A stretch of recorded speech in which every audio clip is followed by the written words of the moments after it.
வேத ஆராய்ச்சி நிகழ்ச்சிக்காக காத்திருக்கும் அன்பர்களை இயேசு கிறிஸ்துவின் இனிய நாமத்தினாலே வாழ்த்தி வரவேற்கிறோம். நாம் கடந்த நிகழ்ச்சியிலே மார்க்கு 12ஆம் அதிகாரம் 40ஆம் வசனம் வரை கற்றுக்கொண்டோம். அந்த பகுதியிலே நாம் அரசாங்கத்திற்கு கொடுக்க வேண்டிய வரி பணத்தை உண்மையும் உத்தமமுமாக கொடுக்க வேண்டும். ஸ்லாக்கியங்கள் பொறுப்புகளை உருவாக்குகிறது என்பதை குறித்தும் கற்றுக்கொண்டோம். இன்று நாம் அதனை தொடர்ந்து 41ஆம் வசனம் முதல் 13ஆம் அதிகாரம் 13ஆம் வசனங்கள் வரை கற்றுக்கொள்ள இருக்கிறோம். இந்த பகுதியிலே நாம் கற்றுக்கொள்ளப் போவது என்ன? காணிக்கை கொடுப்பது பற்றி இயேசு கூறியது என்ன? எருசலேம் தேவாலயத்தை குறித்து இயேசு என்ன கூறினார்?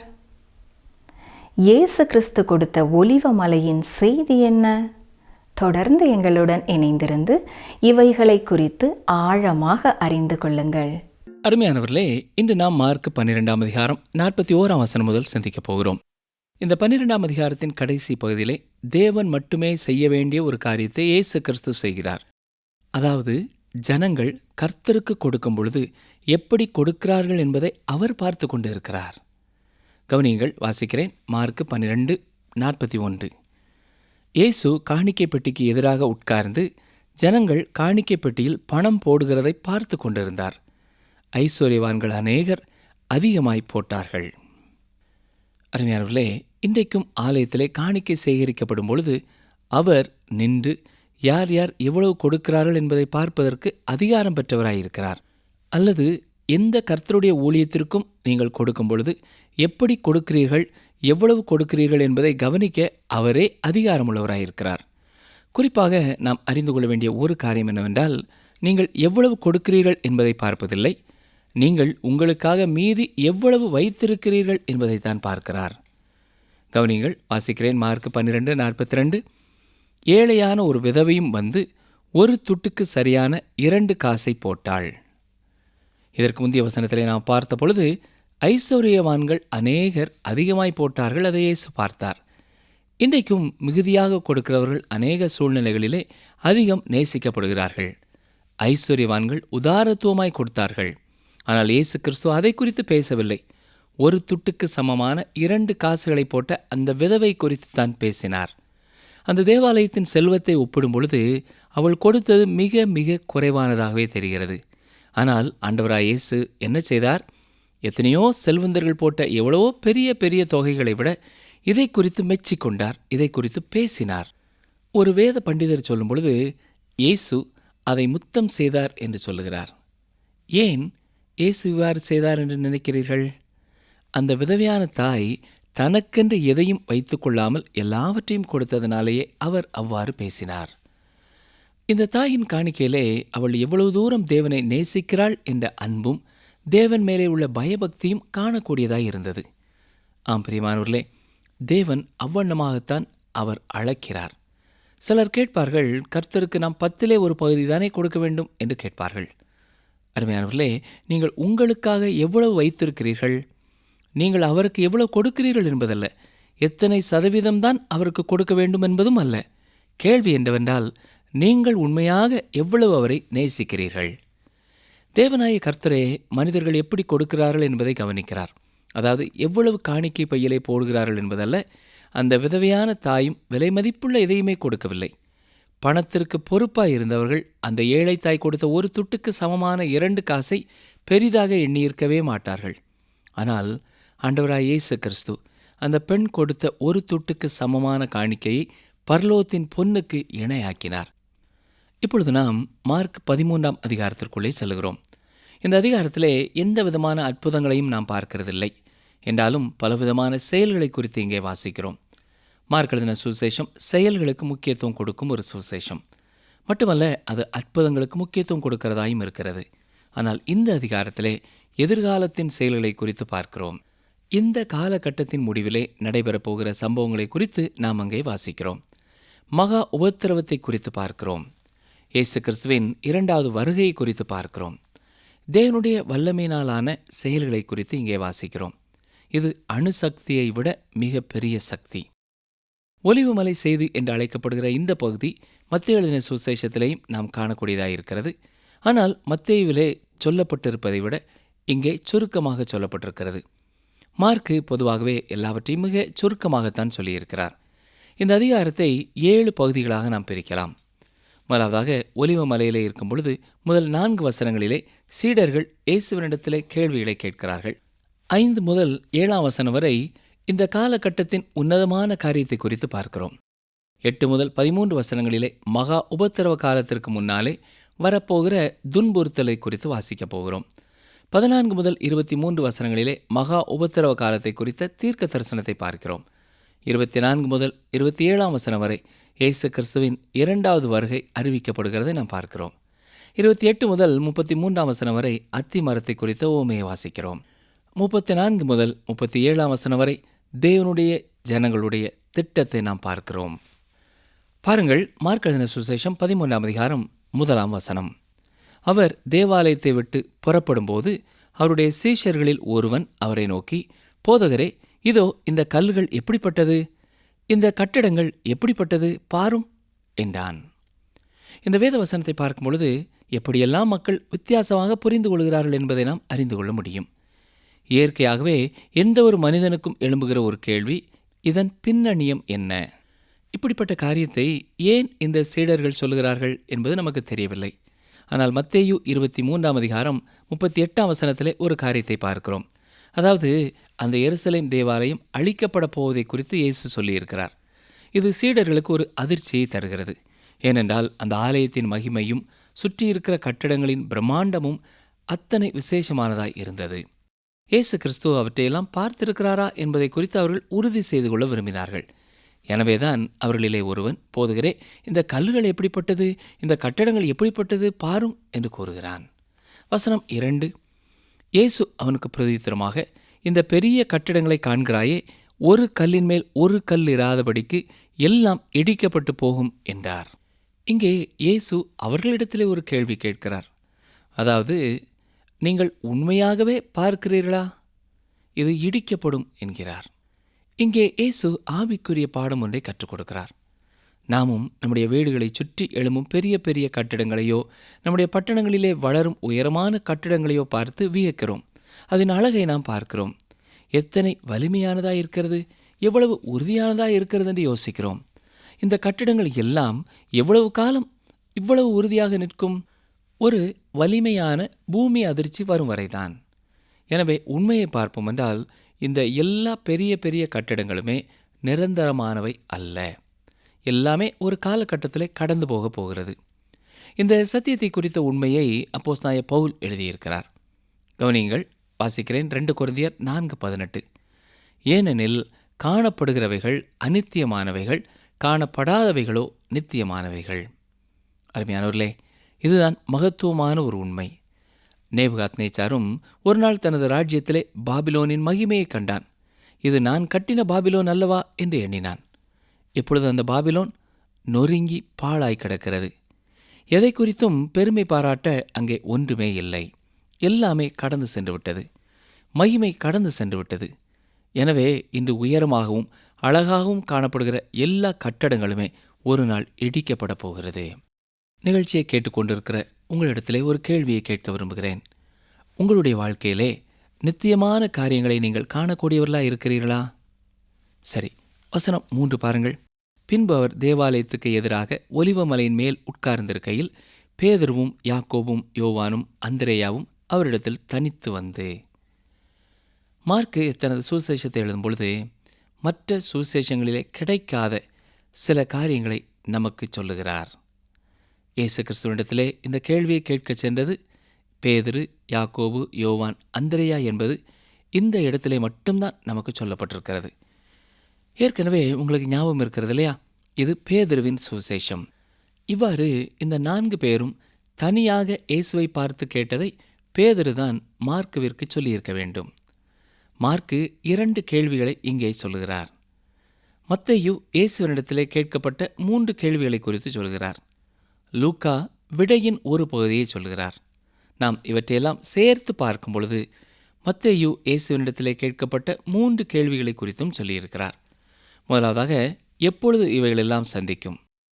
அடுத்தது, இவைகள் என்று சொல்லும் பொழுது இந்த ஒன்றின் மேல் ஒன்றாக இருக்கும் கல்லுகள் எப்பொழுது இடிக்கப்படும்? காலத்தை குறித்து கேட்கிறார்கள். இந்த கேள்விக்கான விடையை இயேசு சொன்னதை குறித்து லூக்கா எழுதின சுவிசேஷத்திலே வாசிக்கிறோம்.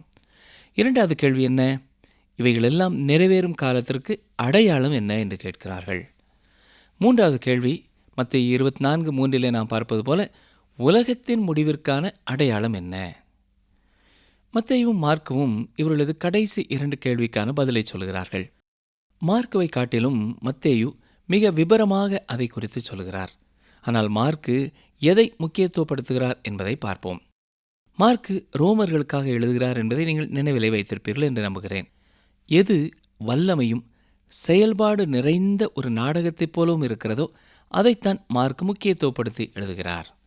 மார்க் 13:5-6 இயேசு அவர்களுக்கு பிரதியுத்தரமாக, ஒருவனும் உங்களை வஞ்சியாதபடிக்கு எச்சரிக்கையாயிருங்கள். ஏனெனில் அநேகர் வந்து என் நாமத்தை கொண்டு நானே கிறிஸ்து என்று சொல்லி அநேகரை வஞ்சிப்பார்கள். இந்த எச்சரிப்பை இயேசு கிறிஸ்து தொடர்ந்து கொடுக்கிறார். கள்ள கிறிஸ்துக்களை குறித்த எச்சரிப்பு. சிலர் நினைக்கிறார்கள் இந்த காலத்திலே இந்த ஆபத்து இல்லை என்கிறார்கள். ஆனால் அருமையானவர்களே, இந்த காலத்திலேயும் இதை குறித்த ஒரு ஆபத்து இருக்கிறது. உதாரணமாக, மனம்போல் வாழச் செய்யும் கிறிஸ்தவம் கிறிஸ்துவுக்கு எதிரானதே. அப்படிப்பட்டவர்களும் வேத புத்தகத்திலிருந்து தானே பிரசங்கிக்கிறார்கள் என்று சொல்லலாம். வேதத்தின் எல்லா பகுதிகளையும் பரிபூர்ணமாய் விசுவாசியாதவர்கள் உண்மையான கிறிஸ்துவை பிரசங்கிக்கிறதில்லை. அவர்களுடைய வார்த்தையின்படி அவர்கள் இயேசுவின் கன்னிப்பிறப்பை குறித்து பேசுகிறதில்லை. அவர்களுடைய கருத்துப்படி இயேசு கிறிஸ்து அற்புதமே செய்யவில்லை. உலகத்தின் பாவத்திற்காக அவர் தனது இரத்தத்தை சிந்தவில்லை. அவர் மரித்தோரிலிருந்து உயிரோடு எழும்பவும் இல்லை. அவர்களுடைய எண்ணத்தின்படி அவர் பரலோகத்திற்கு செல்லவில்லை. மட்டுமல்ல, அவர்களுடைய எண்ணத்தின்படி அவர் தனது சரீரத்தோடு திரும்ப வரப்போவதில்லை. ஆனால் அப்படிப்பட்ட ஒரு இயேசு கிறிஸ்துவை குறித்து நம்முடைய வேதத்திலே சொல்லப்படவில்லை என்பது உங்களுக்கு தெரியுமா? வேதத்திலே சொல்லப்பட்டிருக்கிற இயேசு கிறிஸ்து கன்னியின் வயிற்றிலே பிறந்தவர், அற்புதங்களை செய்தவர், உலகத்தின் பாவத்திற்காக தனது சொந்த இரத்தத்தையே சிந்தினவர். அவர் கல்லறையிலிருந்து உயிரோடு சரீரத்தோடு எழுப்பப்பட்டவர், பரலோகத்திற்கு சென்றவர், மறுபடியும் வரப்போகிறவர். இதைத்தான் வேதவசனம் சொல்லுகிறது. இயேசு கிறிஸ்துவை குறித்த சரித்திர உண்மைகளை மிக தெளிவாக வேதம் சொல்லுகிறது. ஆனால் வேதத்தை விசுவாசியாதவர்கள் வேறு ஒரு கிறிஸ்துவை குறித்து பேசுகிறார்கள். அவர்கள் இயேசுவை குறித்து சொல்லவில்லை. அருமையானவர்களே, இந்த கிறிஸ்துவை குறித்து சொல்லப்படாமல் வேறு ஒரு கிறிஸ்துவை குறித்து சொல்வார்கள் என்றால் அது அந்தி கிறிஸ்துதான். அப்போஸ்தலனாகிய யோவான் என்ன சொல்கிறார் என்பதை சற்றே கவனியுங்கள். வாசிக்கிறேன். 1 யோவான் 2:18. பிள்ளைகளே, இது கடைசி காலமாயிருக்கிறது. அந்தி கிறிஸ்து வருகிறான் என்று நீங்கள் கேள்விப்பட்டபடி இப்பொழுதும் அநேக அந்தி கிறிஸ்துகள் இருக்கிறார்கள். அதனாலே இது கடைசி காலம் என்று அறிகிறோம். அநேக அந்தி கிறிஸ்துகள் இருக்கிறார்கள்.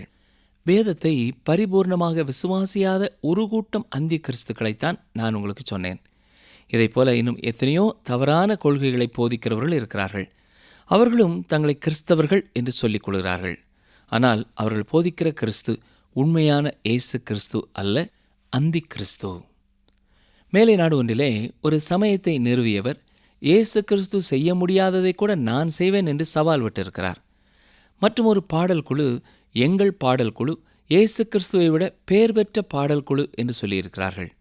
மட்டுமல்ல, இந்த நாட்களிலே இயேசு கிறிஸ்து செய்ய முடியாததை தங்கள் பாடல் குழு செய்ததாகவும் அவர்கள் கூறுகிறார்கள்.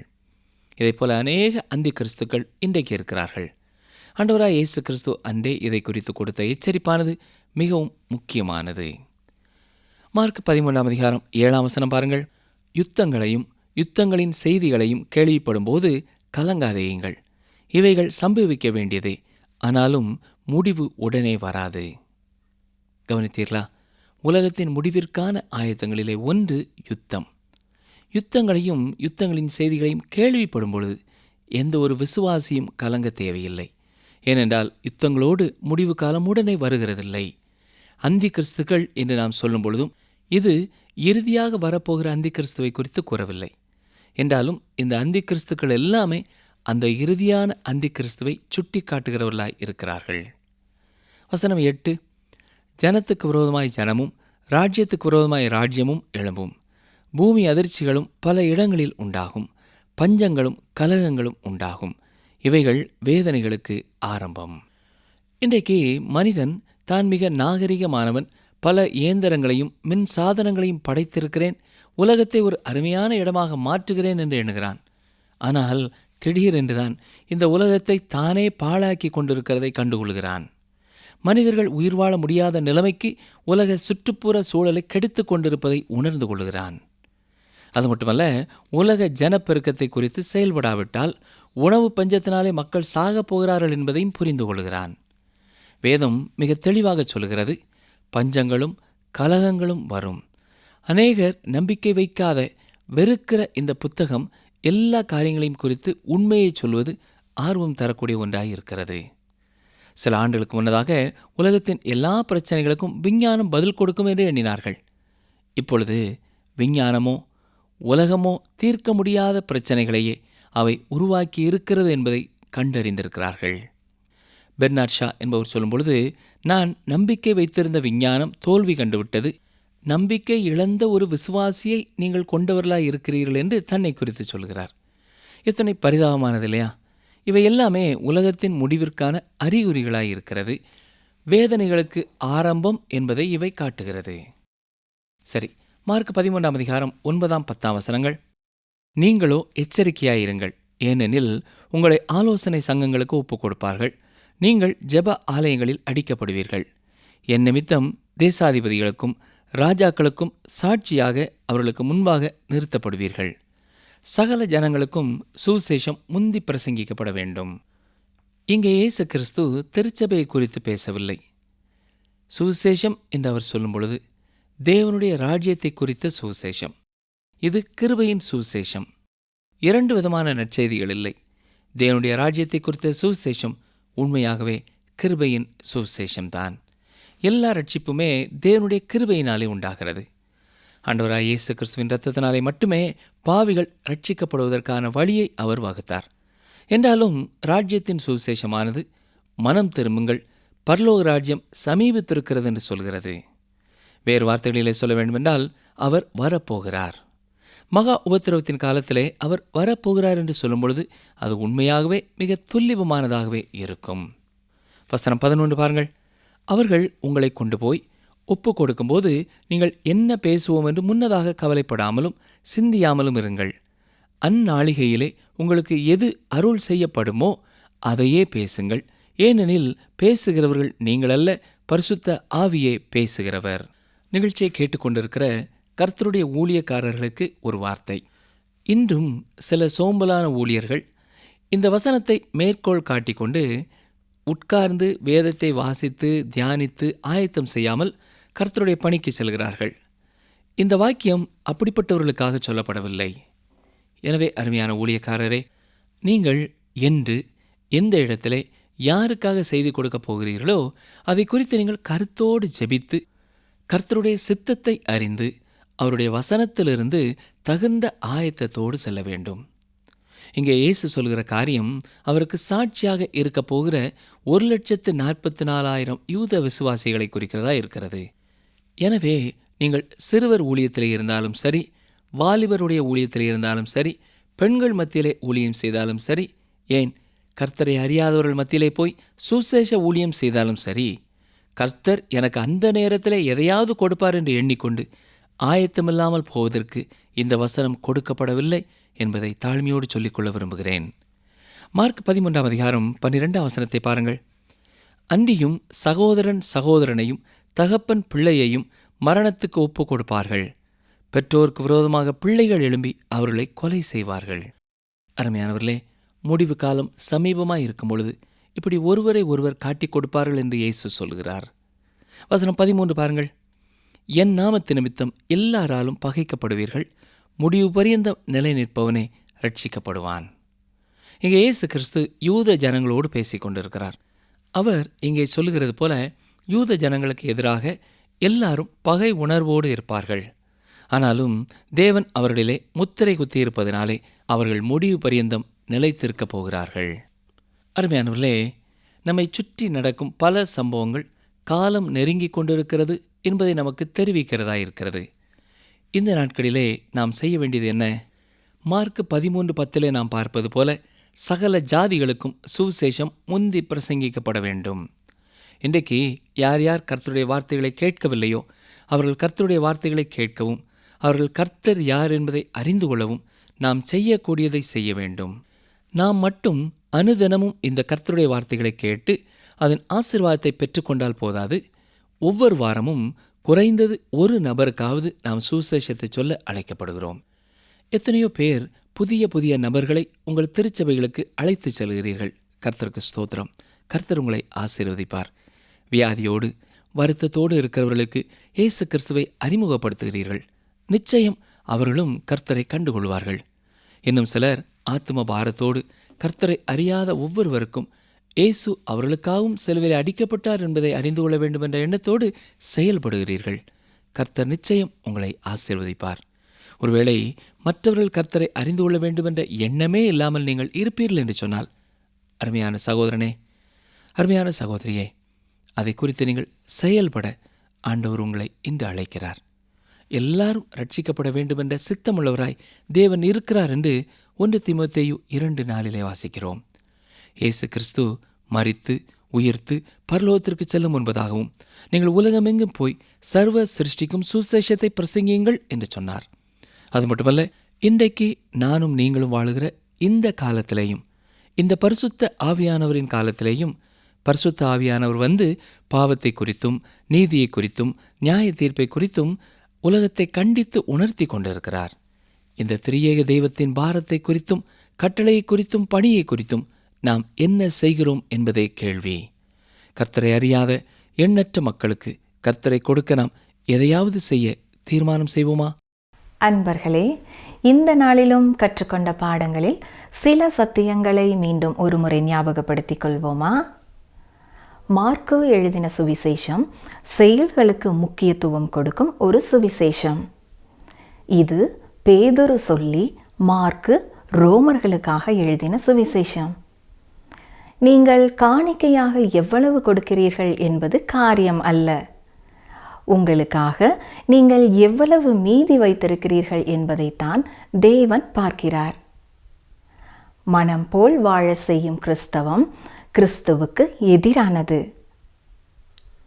இப்பொழுது இருக்கிற அந்தி கிறிஸ்துக்கள் எல்லாமே இறுதியான அந்தி கிறிஸ்துவை சுட்டி காட்டுகிறதாக இருக்கிறார்கள்.